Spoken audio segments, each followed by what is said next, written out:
cuando en la época del Gaón de Vilna siempre hubo manifestaciones parapsicológicas, que de repente se ven fenómenos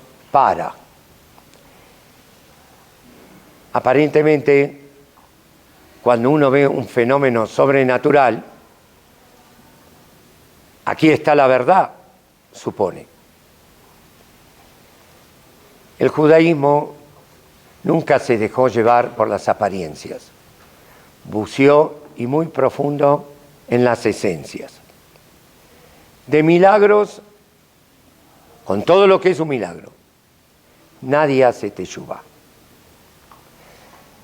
De la vida cotidiana, de los milagros constantes de Hashem, ahí es que nosotros nos acercamos.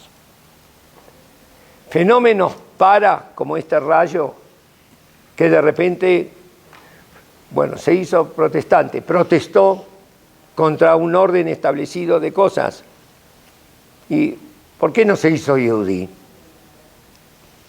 Y al final, las cosas buenas que él pudo intuir terminaron siendo mucho peor que el régimen que él criticó. Esto es lo que hay que entender. En todo el mundo, a veces en nuestro temimut y en nuestra buena fe, nos dejamos llevar por manifestaciones que parecen milagrosas. El hecho que se haga un milagro no demuestra nada. Inclusive las fuerzas oscuras también pueden realizar milagros, como lo dice Beferush en la Torá.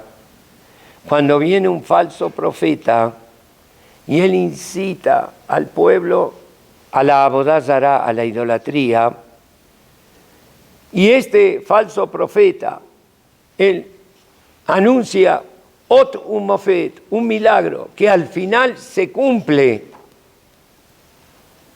Un judío tiene firme y sólida su emuná en Akadosh Baruj Hu, y aunque le paren el sol al mediodía o que salga la luna junto con el sol a las 11 menos 25, nadie nos mueve de la Torá.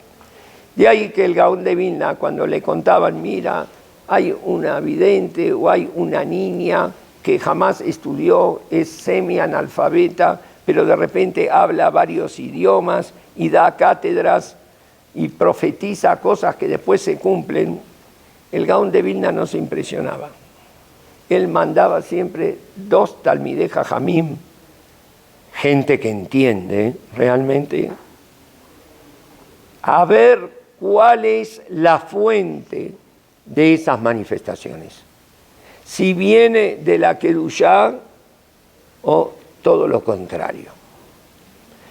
Nos está prohibido ser pueriles. Tamim tie imashem eloqueja. Tenemos que ser confiados y creyentes únicamente en Akadosh Baruj Hu. En todo lo demás, la suspicacia nunca está de más, porque nos sirve para ir purificando las ideas y llegar a la verdad tangible y lógica de cada cosa y cosa. Entonces, como nos explicó acá el Rab Eliyahu, el caso de Martín Lutero, que sus Rashi Tevot, Martín y Lutero, mal, es un predicador del bien que terminó en un gran mal. Porque ¿de dónde vino? ¿Cuáles son las fuentes? ¿Y cuáles son las motivaciones? El Hazon Ish, esta es una clase de historia, y de repente que estamos los judíos estudiando historia, pero el Hazon Ish decía, es una mitzvah estudiar historia. Binu Shenot Dor Vador. Entiendan los años de cada generación y generación. Ojo, no una historia cronológica que este nació en tal año y este otro murió en tal año. Eso no aporta absolutamente nada. Binu, que significa entiendan y saquen las conclusiones, porque la historia puede ser una inmejorable maestra. Recordar el pasado, no por una manía histórica, sino para entender el presente y poder programar el futuro y no repetir errores. Recién decíamos en una clase, el árbol del conocimiento del bien y del mal, hay una Vav, Tov barra. Hay dos lecturas posibles, porque la Vav puede servir de conjunción, Mejaberet, que une, la Y une dos cosas, o al contrario, puede separarlas. El árbol del conocimiento del bien y del mal puede entenderse o del bien o del mal, en cuyo caso sería mucho más fácil, porque el mal absoluto es reconocible. Nos podemos cuidar. Pero el árbol este conocimiento, no era o del bien o del mal, era del bien y del mal. Significa, si llegas a comer de su fruto, de ahora en adelante no va a haber mal que por bien no venga, y no va a haber bien que no tenga mal. Y ahí sí es muy difícil desenmascarar al mal y poder reconocer su verdadera identidad. Binu Shenot Dor Vador.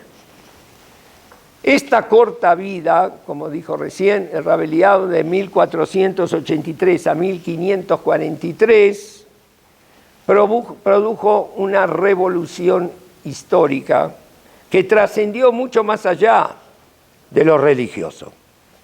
Aparentemente significaba un acercamiento a lo nuestro, a las fuentes. Hasta ese momento, el sumo pontífice, el Papa, hubo un Papa que fue Inocencio II. Él decía, yo estoy más abajo que Dios y más arriba que todos los hombres. Esta era su esquela, su tarjeta de presentación. Estoy para coronar reyes delante de los hombres y para destronarlos. Era una autoridad incontestable. Reyes hincaban sus rodillas delante de él. Convocaba cruzadas, movía a toda Europa a una batalla en el cercano Oriente. Su poder no conocía límites. Vino Lutero y dijo, este hombre es un ser humano como todos los demás, y derribó ese mito. Nadie se había atrevido hasta ese momento. El pontífice se consideraba infalible. Hay un dogma en el catolicismo de la infabilidad pontificia. Significa, hablando bien y pronto, yo no me equivoco nunca. Lo que yo digo ex cátedra, ¿no? Cátedra es el ständer. Lo que yo digo cuando estoy en el ständer, entonces es como si lo diría Dios. Vino Lutero y dijo, todos los hombres son falibles. Todos conocen el escudo vaticano hasta el día de hoy, son dos llaves entrecruzadas. Dos llaves. Esas llaves, ¿de qué apartamento son? ¿O de qué departamento? ¿O de qué casa? Son las llaves del cielo. Aquí en el Vaticano podemos abrir o cerrar las puertas del cielo. Y de ahí vino la venta de indulgencias, que él denunció con mucho valor. Había que ser muy valiente y arriesgarse a la hoguera. Nadie estudiaba la Biblia hasta ese momento.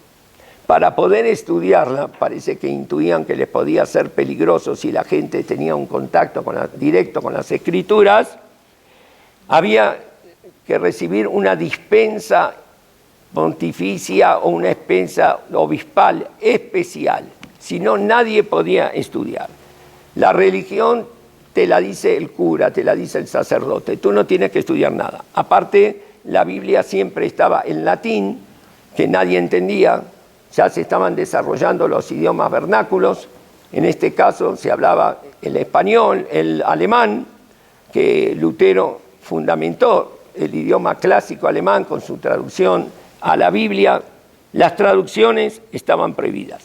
Las imágenes en las iglesias, los santos, los patronos, Lutero, él dice, cualquiera puede leer la Biblia, nadie tiene la llave del cielo. Él mismo estudió hebreo y estudió griego para poder hacer una traducción más exacta. Fue iconoclasta, destruyó todas las imágenes, las vírgenes, los santos. Había que atreverse. Y como recién escuchamos, él clavó en la iglesia de Wittenberg, está hasta el día de hoy, uno de los originales, porque se hicieron, en aquella época aparecía la imprenta, se hicieron muchísimas copias de las 95 tesis, las 95 protestas que él clavó en la puerta en contra de Roma y de su iglesia. Había que tener mucha audacia. No podemos negar su valentía. Pero, como decía el Gaón, ¿de dónde viene esa valentía? Y nosotros que ahora estamos en Jodeh Elul, no tenemos miedo de hacernos una autocrítica. Porque es muy fácil sentarse y ponerse a hablar mal de los demás, y más a siglos de distancia, de la venta de indulgencias. El Papa, no sé hasta dónde, el Papa León X en aquel momento, hasta dónde era un hombre religioso, pero le encantaba el lujo y la buena arquitectura. Y ya estaba el proyecto de construir el Palacio Vaticano y la idea de llenarlo de obras de arte, como haría después otro Papa guerrero, Julio II, que convocó a Miguel Ángel y a otros pintores y a escultores. Y para eso necesitaba dinero, mucho dinero. ¿Y cómo lo iba a conseguir? ¿Qué podía vender la iglesia? Podemos vender el paraíso. Este es un shopping que vendemos una mercancía que nadie tiene, porque solamente nosotros tenemos la llave. Nosotros vendemos Olam Haba en cómodas cuotas, también para tus hijos, para tus descendientes. Todo el mundo puede salvarse mientras tenga dinero para comprar la salvación. Y los pobres, bueno, los pobres siempre fueron pobres. Pero vamos a hacer una autocrítica. No tenemos que tener miedo. Estamos en Jodeh Elul. Y me voy a retrotraer con la máquina del tiempo a casi 60 años atrás, en Buenos Aires. Hubo un movimiento de Teshuvá. Mucha gente regresó a sus fuentes. Se llamó Shuvah Israel, que existe hasta hoy en día. Esa comunidad antes tenía el nombre Agudá y tenía un líder carismático, Zichrono Lebrajá, el Rabbi Zeev Greenblatt. Me contaba uno de los tzadikim de Buenos Aires, el señor Shimon Levi, que cuando dejaban todo por la Torá, cientos de personas venían a escuchar las derashot, el musar. Y como hubo problemas familiares, los tomaban como dementes, como locos. Ellos se sentían dentro de la comunidad bastante marginados. Y no existía como hoy fiestas separadas, los lugares de esparcimiento eran con piletas mixtas. Decidieron, vamos a comprar como un country, como un conjunto, pero exclusivamente para nosotros. Y ahí va a ser todo con señud, no va a estar revuelto hombres y mujeres en las albercas. Eran gente humilde, no tenían los medios. Y encontraron un filántropo que le gustaba ayudar. Fueron a verlo y le dijeron, mira, nuestros niños, nuestras niñas, pasan los fines de semana, están hacinados en sus casas, no hay una pileta de natación para tomar un poco de aire y todo. ¿Y por qué no? Si hay realmente una infraestructura comunitaria, no, pero a esa no podemos ir y todo. Pero es muy, muy doloroso, entonces, ¿qué va a pasar? Y eso es lo que queremos hacer, nuestra quinta, nuestra... El hombre se motivó, le tocó el corazón y dijo, cuenten conmigo. Van a tener la quinta, vayan mirando el country y dígame de cuánto se trata. Salieron, así me contaba este señor, Shimon Levi, enamorados, no podían creer, les caían las lágrimas. Lo logramos y fueron a contarle a el Rabbi Greenberg del gran éxito. Y ahí este rabino hizo una pregunta que los dejó helados. La pregunta textualmente fue así, pero ustedes, ¿qué le dijeron cuando dijo que sí la iba a cobrar? Se trataba de cientos de miles de dólares. En aquella época era una fortuna.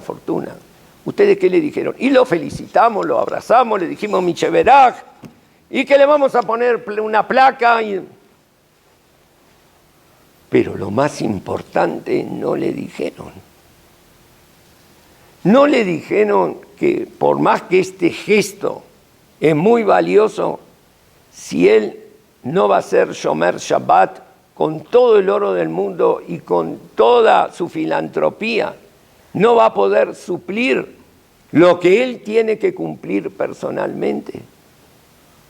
Se quedaron helados. No, ¿cómo le vamos a decir esto? Si le fuimos a pedir y encima le vamos a dar musar y todo.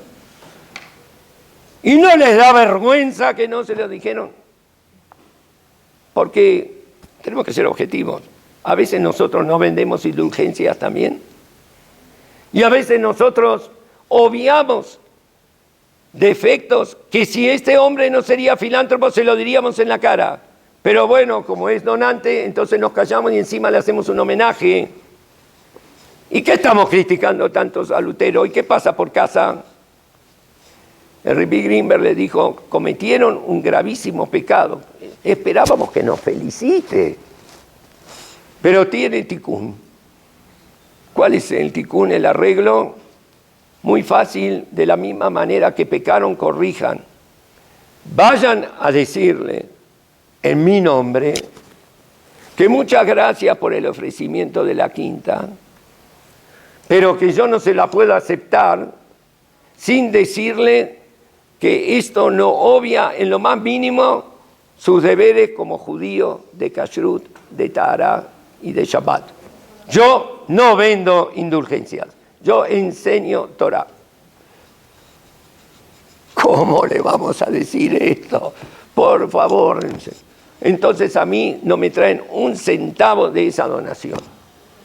Tuvimos que ir y cerramos los ojos como uno que toma una medicina que no puede tragar. Y se lo dijimos. Esperábamos lo peor. Nos dijo, es la primera vez que me hacen un comentario así. Quisiera conocer a este rabino y mientras tanto, de todo corazón, muchas gracias. Es la primera vez que alguien piensa en mí y no en mi dinero.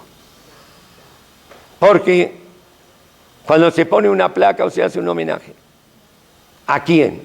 ¿A mí o a mi billetera o a mi tarjeta? Bueno, él se atrevió Pero hay que ver de dónde vienen las cosas, cuál es el origen.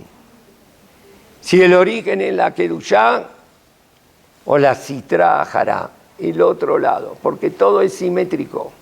Y cuando hay mucha luz, también hay mucha sombra. Y a más luz, más sombra.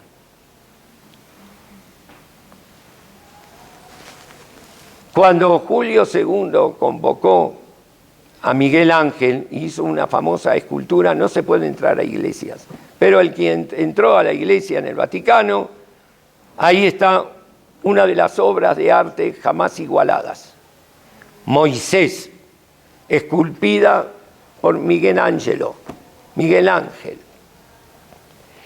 Lo que es peculiar, que esta escultura, Moisés ahí tiene ojos, una impresionante barba, con la cabeza descubierta, musculatura más que de Hércules, más que del verdadero Moshe Rabbeinu, las venas de mármol, las proporciones, la equidistancia, los juegos, los movimientos. Cuando le trajeron el bloque de mármol, le preguntaron, ¿qué es esto? Y dijo, adentro está Moisés. Y él lo esculpió. Y le pareció tan real después que terminó, que dicen que lo golpeó con un martillo en su rodilla. Levántate y anda. Y también le puso cuernos. ¿Por qué esos cuernos? Miguel Ángel era un genial escultor, pero era un pésimo lector de la Biblia. Como en la Torá dice, Kikarán or panav, porque irradiaba su rostro, la faz de Moshe Rabbeinu irradiaba luz. Karán se podría también mal traducir como keren, como cuernos. Y yo siempre tuve la intuición de que debe ser que en la Biblia Vulgata figura así. Y me fui a fijar y exactamente se comprobó mi intuición y ahí dice la palabra cornuto, que Moshe Rabbeinu tenía cuernos y en esa Biblia traductores, traidores, se basó Miguel Ángel para ponerle cuernos al Moshe Rabbeinu. Cuando le dijo levántate y anda, se quedó sentado y se va a quedar sentado hasta que venga el verdadero Moshe Rabbeinu, que nunca tuvo cuernos. Los cuernos de los animales vienen, explican, por motarot amoaj, por lo que hay de más, que después se solidifica y en forma de cuernos. Pero en los hombres espirituales, lo que trasciende, cuando hay más contenido que continente, lo que trasciende en forma de luz, como Moshe Rabbeinu, que él no quiso presumir de esa luz, al contrario, se la tapó con un velo.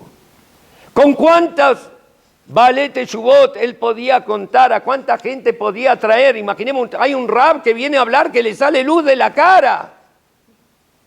Entonces no te la tapes, descúbrela. Cuando hablaba con Hashem se descubría. A la gente, Asnea Lejet y me lo queja, él ocultaba su grandeza. Y ese va a ser el Moshe Rabbeinu que se va a levantar. Pero evidentemente, este Lutero, que dividió el mundo, el cristianismo estaba unido, lo dividió entre los que siguieron la antigua tesitura, los católicos y los protestantes, no estaba animado por este espíritu.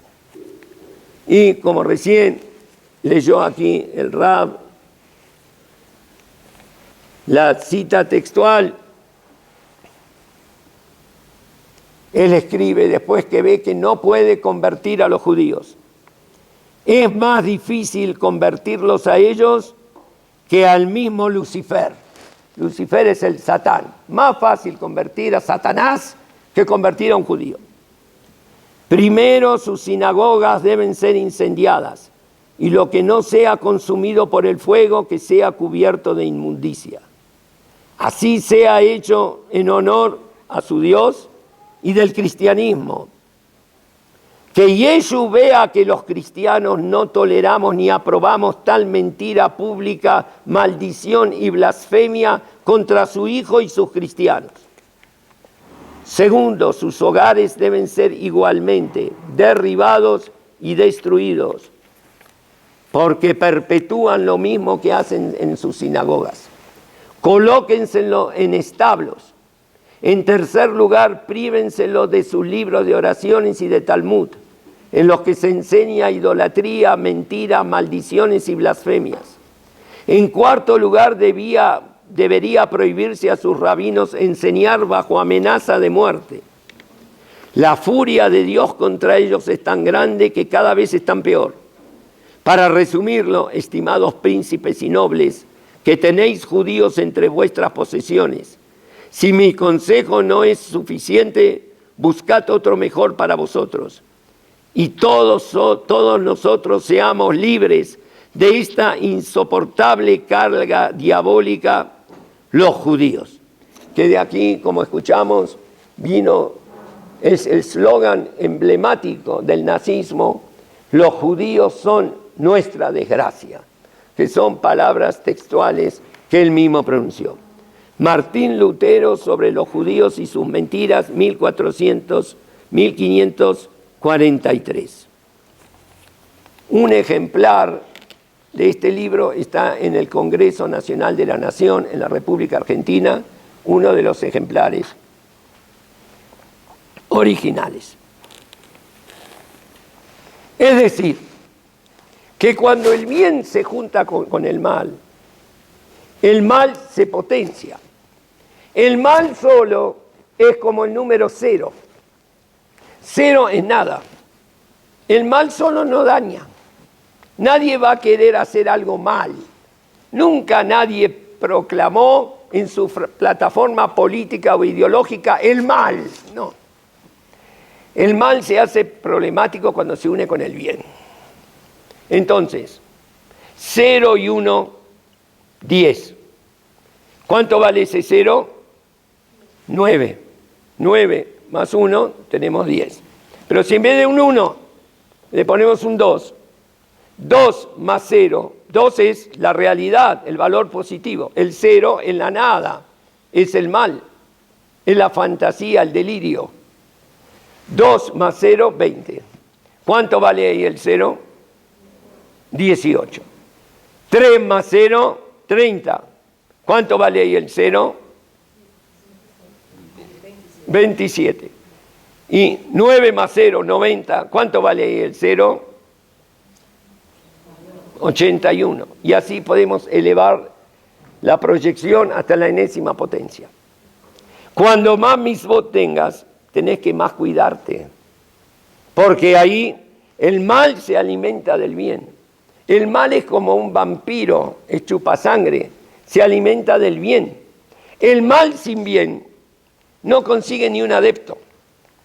Lutero pudo hablar todo esto, no porque no dijo nada bueno, sino porque precisamente dijo muchas cosas buenas. ¿Cuánto tenemos que apegarnos al Masoret Taor, a nuestros Jajamim, que recibieron de su Jajamim, y así sucesivamente? Un elixir de vida claro, transparente, oxígeno, hasta llegar a Moshe Rabbeinu. Sino la más idealista de las propuestas, como el comunismo también fue una propuesta muy idealista, que buscó la unidad, la igualdad, que buscó acabar con la miseria, que acabar con la pobreza. Y sin embargo, ¿cuántos millones, cuánta sangre derramó en contra de sus propios postulados?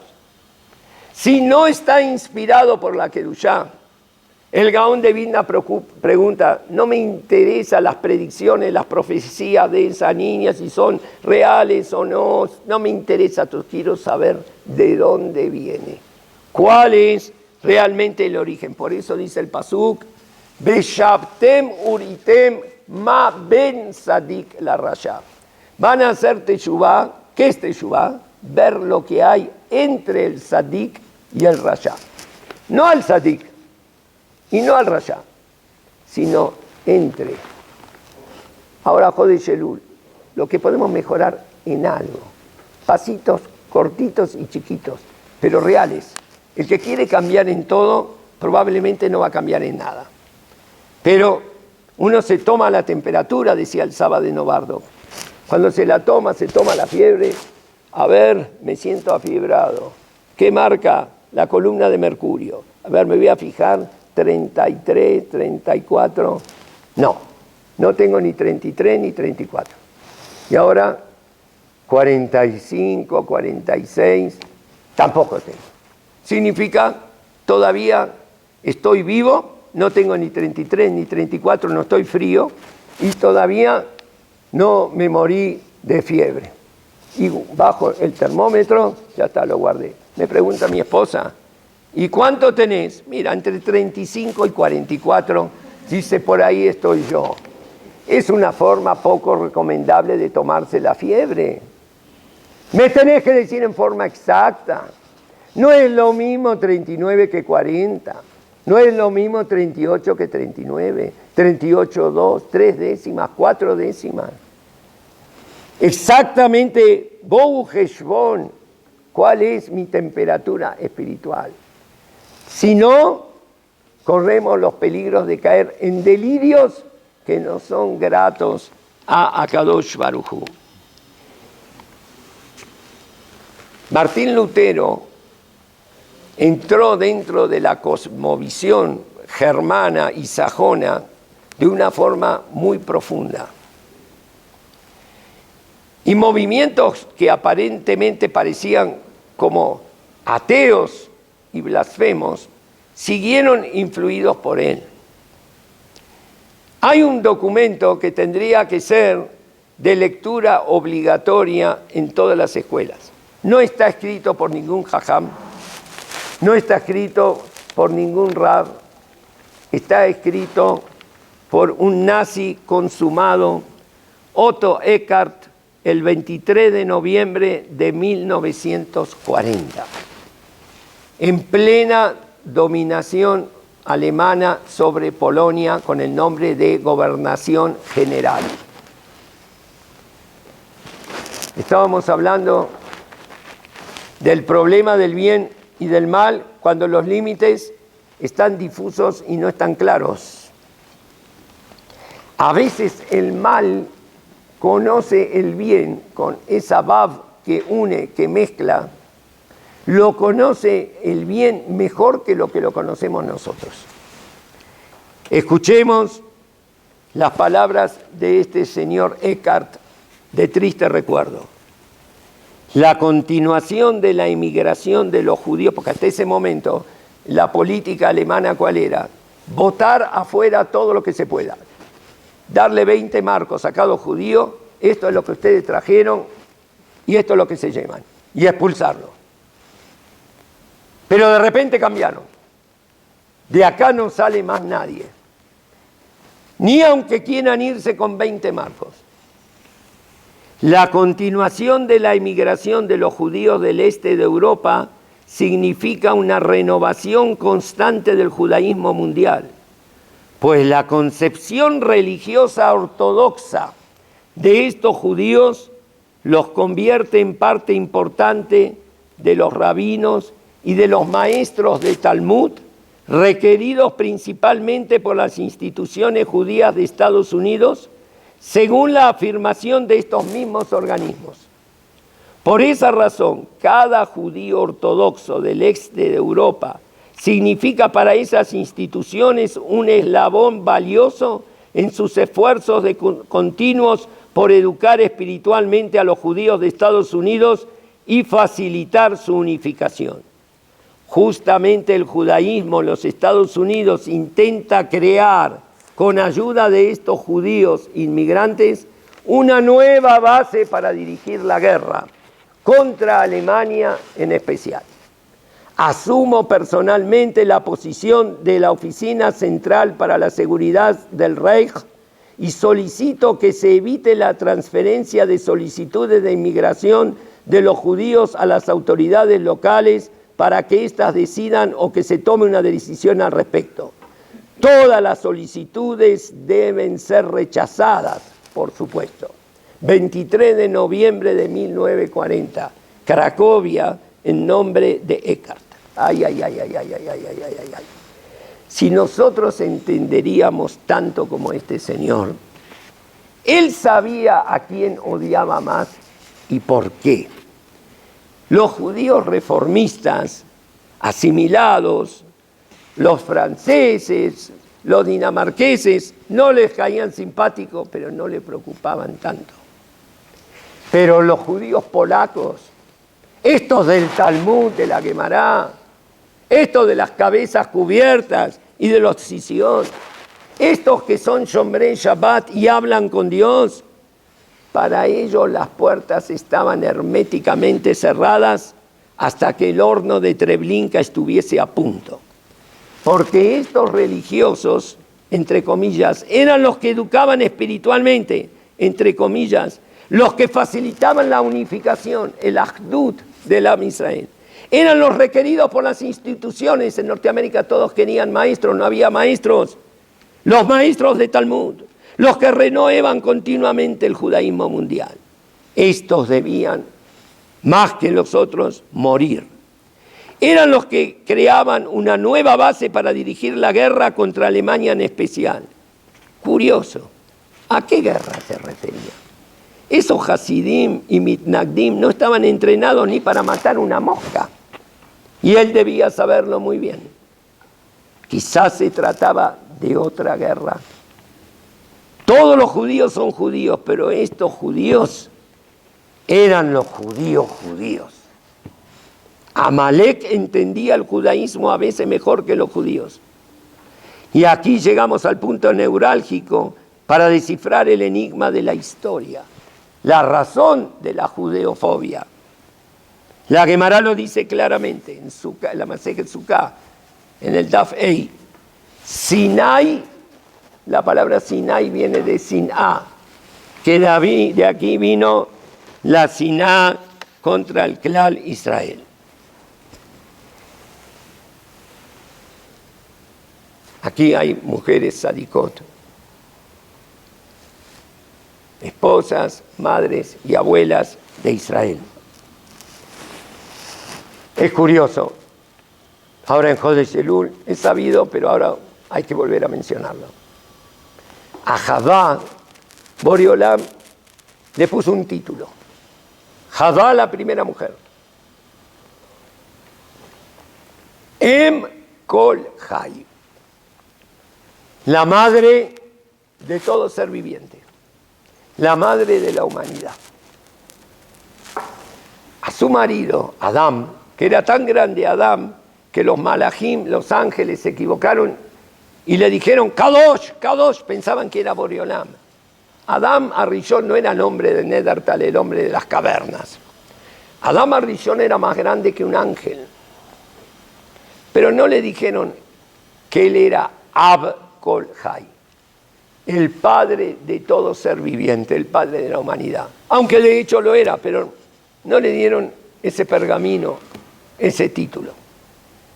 Tuvieron que pasar 10 generaciones, desde Adán hasta Noaj, y 10 generaciones, desde Noaj hasta Abraham Avinu, para que ya entrada bien la historia de la humanidad, un señor, Abraham, que trabajó mucho sobre sí mismo, Kedushá pura, fue llamado Ab Amon Goim, el padre de la multitud de pueblos,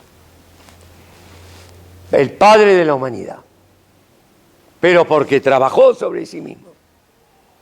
Pero la mujer, su feminidad, hace que ya de por sí, ya nació mamá. Y dice mami. Esa palabra que el niño balbucea sonidos. Uy, me pareció que dijo mamá. No te pareció, es una imaginación. Solamente dice papá, no, mamá no dice. No, pero sí lo dijo. Y tímidamente, ma. Y va a ser la palabra que va a repetir continuamente en sus labios y en su espíritu. Para pedir lo que necesita mamá, para repetirlo un montón de veces, volviéndola loca, mamá. Para cuando se asuste, mamá. Para suplicando, mamá, queriendo convencerla. Y siempre la madre es tierna. Y un niño, cuando lo sacan de la mamá, llora, se encuentra en un mundo hostil. Y de repente lo ponen sobre la mamá. Y automáticamente se calma. Por eso cuando quisieron hablar de la Nejamá, dice el profeta Irmiyá que Ish Asher Imoy Najamenu, Be Yerushalayim Tenujamu, como un hombre que su mamá lo consuela, así en Jerusalén seréis consolados. ¿Cómo lo consuela? Llora, lo tratan de convencer, le agarró un berrinche, le dan una golosina, tratan de atraerlo y todo. Nada de eso le interesa. Cuando ve a la mamá, va hacia ella, apoya la cabecita y se calmó. No le dio ni un regalo, no le dijo nada. No trató de convencerlo. No hacía falta. Es mi mamá. Y esa palabra mamá, se van a pronunciar esas sílabas en infinidad de tonos, con sutilezas de entonación. Y ya cuando peinemos canas, cada vez con más respeto y mirando desde abajo hacia arriba, aunque nuestra mamá vaya perdiendo altura y tengamos que bajar la cabeza para mirarla. Mi mamá dijo, mi mamá opina. Hasta que llegue el momento de un grito patético. ¡Mamá! ¡Que se nos va! Para no volver. Em Kol Chai. Esta es la denominación que recibe la mujer simplemente por ser mujer. Y esta es también nuestra responsabilidad. La mujer tiene una biná yeterá, tiene un sexto sentido, tiene una intuición. Cuando estuvo el hijo de Rablau, que hoy es Rabarashi, yo le dije, estuvo en la yeshiva, le dije, mire, usted y yo somos la primera vez que nos conocemos, pero tenemos algo en común. Yo soy hijo de Nisol Shoah y usted es hijo de Nisol Shoah. Compartimos sensaciones y vivencias que solamente nosotros podemos conocer. Formamos una cofradía no de los que estuvieron en la Shoah, pero los que son hijos de los que estuvieron en la Shoah.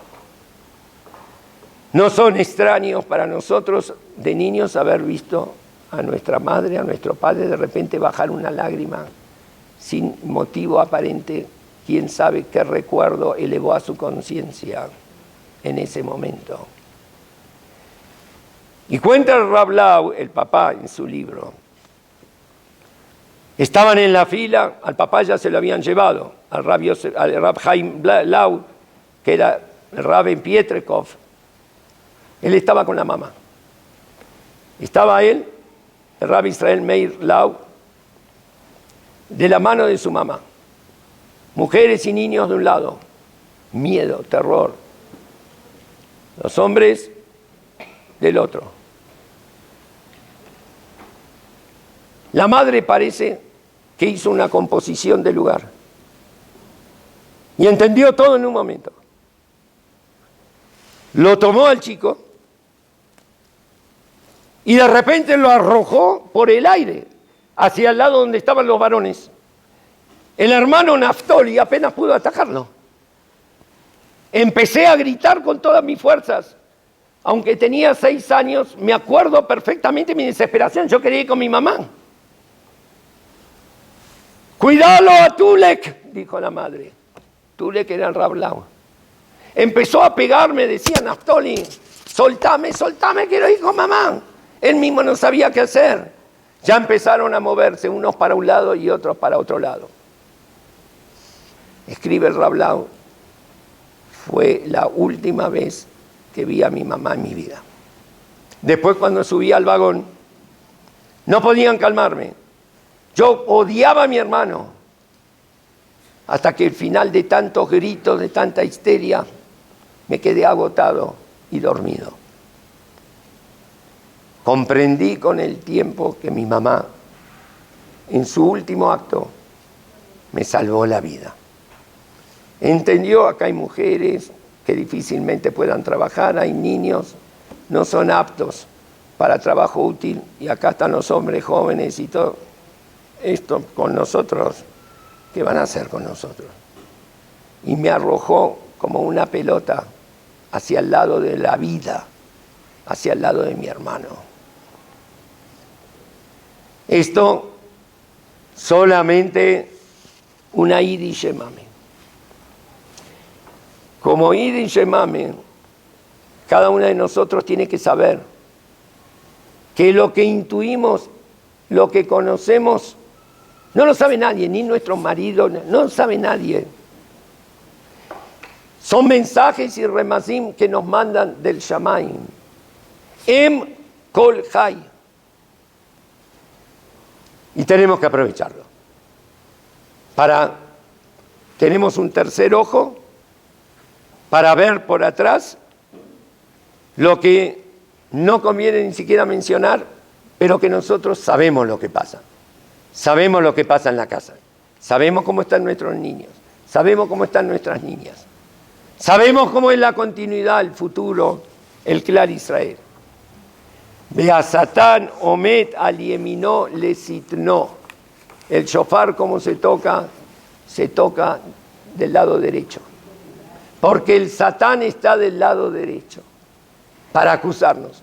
¿Cómo del lado derecho? De la diestra. Tiene que estar de la siniestra. No.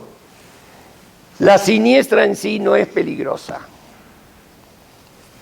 Los inquisidores, que eran abyectos antisemitas y perversos consumados, no son tan peligrosos como un Lutero, que de repente destila palabras de amor. Y quiero a los judíos, pero quiero a los judíos ¿para qué? Para que dejen de ser judíos. Es como esas sociedades, judíos por Yeshu y demás. No, si nosotros somos orgullosos de ser judíos, sí. ¿Todo para qué? Para que seas un judío que deje de ser judío. Del lado derecho, de las palabras bonitas, de lo que aparentemente es atrayente. ¿Qué hay de malo en esto? ¿Qué hay de malo en lo otro?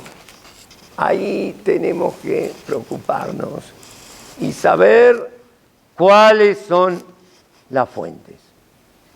Tenemos la capacidad de hacerlo. Hay una palabra en yiddish que no tiene traducción, yiddishenajes. Que tengamos todos yiddishenajes, un buen elul, y que nuestras tefilot, por nuestros hijos, por nuestros nietos, por nuestros maridos, por nosotras mismas, se escuchen. Que Akadosh Baruj Hu nos inspire siempre del lado de las unidades y de los ceros que están conjugándose y potenciándose únicamente para el bien. Que escuchemos el shofar de la verdadera Geulá. Y veanidahim beres Misraim, aobdim beres Ashur, veanidahim beres Misraim. Hay Yudim que están nidahim, que están relegados y postergados. Y hay otros que están perdidos, que se perdieron de sí mismos, ellos mismos están perdidos. Y nosotros, que a veces nos consideramos, venimos a un CNIS, tenemos el zehut de tener la clase aquí con el Rabeli y demás, pero cada uno en su nivel hay partes que tiene que recuperar. Hay partes, riquezas, que realmente tenemos que recuperarlas, encontrarlas, que tivá, bejatimato va, amén, que ni razón.